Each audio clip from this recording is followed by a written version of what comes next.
Hello and welcome.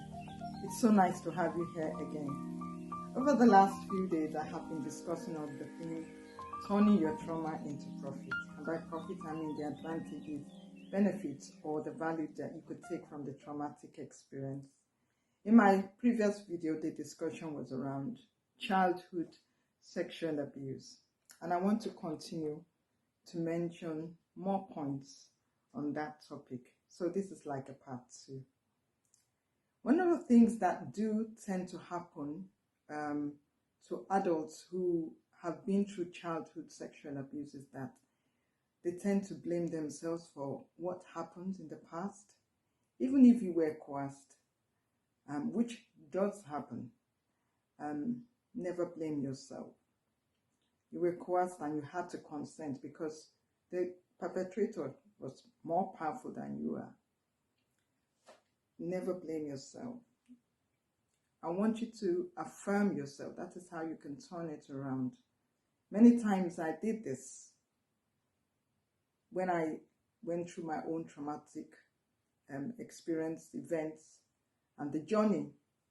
Many times I would turn to the mirror and say, Kike, you're beautiful. You're smart. You've got beautiful eyes. You've got a good heart.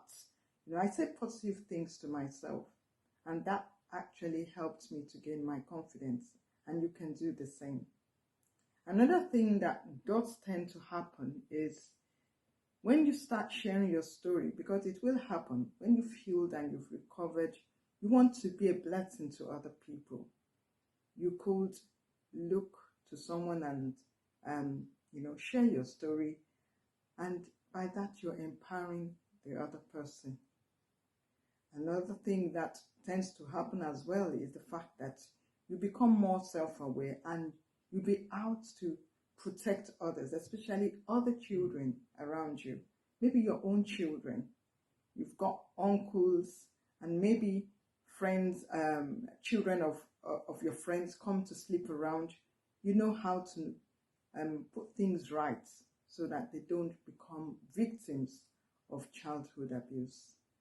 So I believe with the few things we've discussed this evening, you have gained something and you feel more positive about yourself.